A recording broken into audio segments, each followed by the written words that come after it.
When most people think of US transit systems, they picture New York's subways, Chicago's L, maybe even Washington, D.C.'s Metro. But there's one you probably don't think of: a 10.7-mile heavy rail line running through San Juan, Puerto Rico. It's called Tren Urbano, and it honestly has an awesome ridership experience.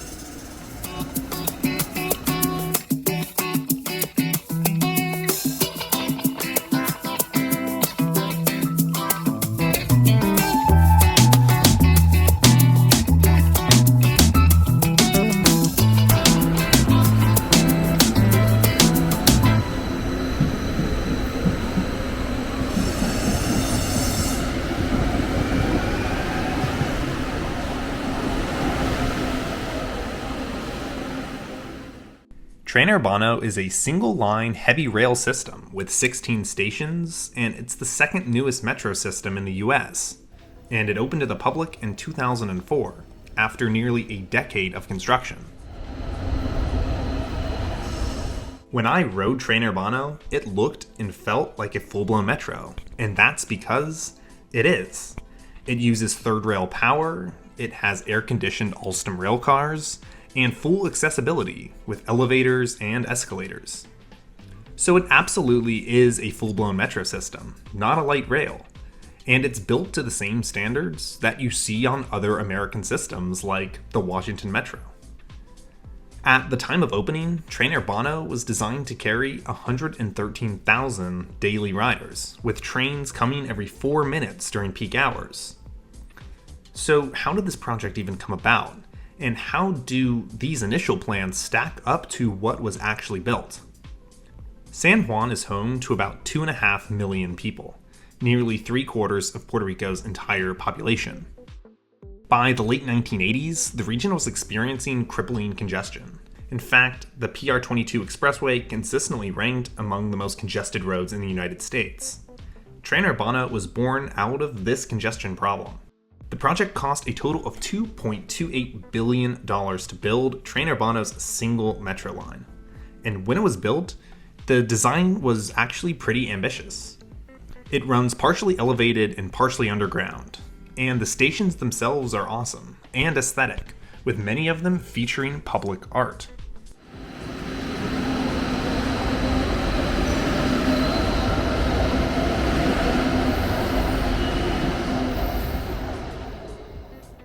Route aside, I thought the overall ridership experience was great.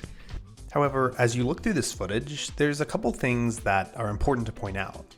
And one of those is just how low the ridership for this system is. Here's me at a station, and as you can see, I'm one of the only people on the platform. For reference, this was filmed on a Monday morning around 8 a.m. And this low ridership is a result of Tren Urbano's route. While the original vision for the train was bold, it never lived up to its original vision. The project was originally projected to cost only $1.25 billion.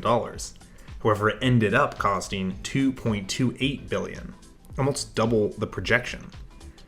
And that's really not that unusual for American infrastructure projects.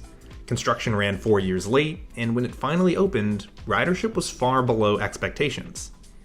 With that initial ridership projection of 113,000 daily riders, by 2006, 2 years after it opened, the system was averaging only 28,000 riders per day, which is less than a third of what was projected. And today, ridership hovers around 15,000 trips per day on weekdays. So why is ridership so low? It's a few reasons. First is the system's limited reach. The line doesn't serve the airport, it doesn't serve Old San Juan, it doesn't serve many of the island's largest tourist destinations like Carolina or Condado, and it doesn't serve all of the large employment centers in the city.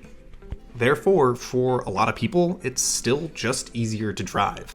The Tren Urbano line that exists today is a fraction of the original plan that would have extended the metro system into larger employment and tourist centers in the city. Now, let's take a look at what that original master plan envisioned. And in that plan, there were 3 major extensions that never got built. First was a green line that would have run from the airport all the way to Old San Juan, which is the historic heart of the city. Along this route, it would have ran through many of the city's heavily tourist-concentrated areas like Condado. Second was going to be a pink line, running towards the Carolina district, one of the city's main tourist hubs. And third was a two-stop expansion of the existing Phase 1 line that would have connected to the green line serving the airport in Old San Juan. If those lines had been built, Tren Urbano would look a lot different today, and it would have a lot more use to San Juan residents and tourists visiting the city. However, these extensions were shelved after the cost overruns and ridership shortfalls of the initial line, which, if you think about it, doesn't make a lot of sense. They essentially blamed the ridership shortfall on a line that doesn't really serve the places that people need to go in San Juan. Had they completed the entire plan, there very well might not have been a ridership shortfall at all. Building transit between places people need to go is how you achieve higher ridership. If you compare it to other metro systems in the US, it ranks 14 out of 16 in terms of ridership, ahead of only Cleveland's RTA and Honolulu's Skyline. Today, Tren Urbano still serves as a great alternative to driving in the parts of San Juan in which it runs. And it does really provide an excellent rider experience in its clean cars and aesthetic stations. But it's also a reminder that in order to get strong ridership numbers, systems need to take people to the places they need to go. But as the second newest metro system in the US, opening in 2004, it's also an example that it's never too late to start building quality rail infrastructure in the US. And in the long shot that its 3 expansions ever do get built, it certainly has the potential to become a truly great metro system.